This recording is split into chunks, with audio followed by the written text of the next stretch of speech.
Okay, it's been about a half an hour since we folded this dough. So now we have one more fold to do, which is the same process. You see the dough is a lot fluffier and more together. So now I'm going to stretch it. Look at how nice this fold is. Oh, man. And pull it over. Do another side. Pull it over. Another side. This is, I think, making the gluten. I'm not sure. And then the last fold. Okay, when this is done, it just sits for about 10 to 12 hours till it's double in size and until you are ready to bake it. But it also can go in the refrigerator at this part. And so in the morning, if I take it out at early in the morning, it can sit for 10 to 12 hours and I can bake it then too. So that way you don't have to bake it the day that you're doing it. I don't know, I can't decide if I like it better when I bake it the same day, or usually that's what I do. This one's really beautiful because there's already some bubbles in there. I love that. Okay, so we're going to fold this, pull and fold all the way around the bowl 4 times. You'll get to know your dough and like, oh boy, this one's going to be a good one, I think.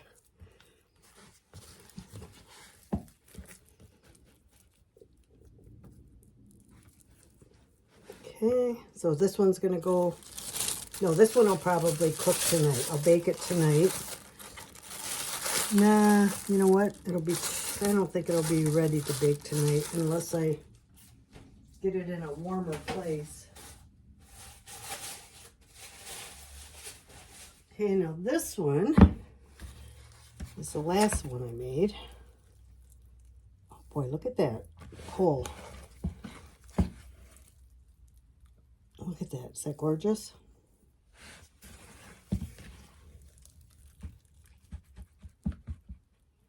Pull it.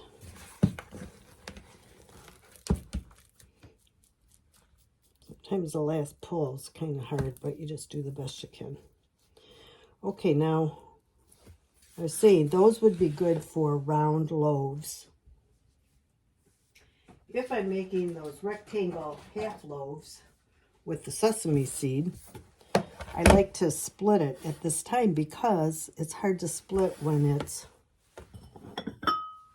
So I got 2 bowls that are just alike.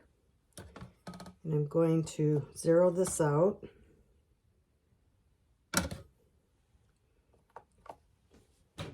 Okay, and I'm going to take a knife and a fork and try to pull this apart equally. But I'm not going to be too concerned because that's why I'm going to measure it to see if I have it pretty well in half. So maybe I'll bake these tonight because they'll actually be smaller, so maybe they'll rise by the time I get ready to bake it. Because usually I get started a little earlier in the morning. But today, I don't know, I was tired, so I didn't get going this early. Okay, so this weighs 319. So we'll put this back on. I can tell I'm going to need to do a little more here.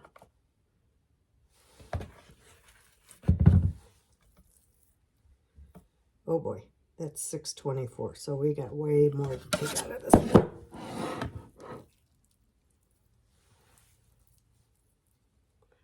Because we want them to be about the same.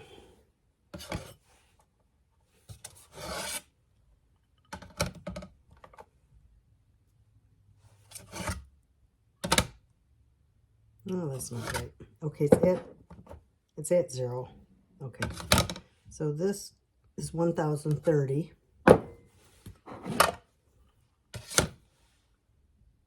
This is 1,255. So I still need to take a little more out of here. You know, I used to not measure it, but then it was like the loaves were really not very consistent. So I find this better.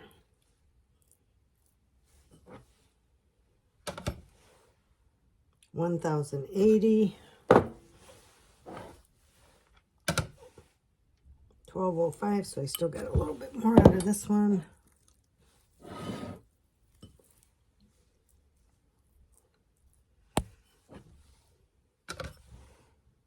$11.01, this is probably about right. $11.01. Oh my gosh, how's that? Oh no, sorry, $11.83. Let's make this $11.40. It's only $169.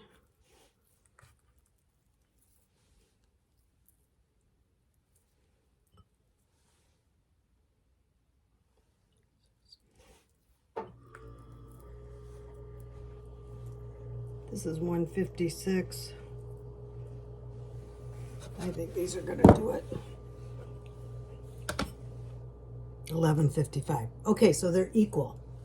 So now I'll cover these. I'll put these back on my stove to rise till tonight, and then I'll bake them, and I'll put these other two in the refrigerator to take out early in the morning so that I can bake them tomorrow afternoon. Now my whole kitchen is pretty well cleaned up, other than this bowl, which you don't always have an extra bowl because a lot of times you just are ready to leave it in the bowl to bake. So that's it. We will see you later.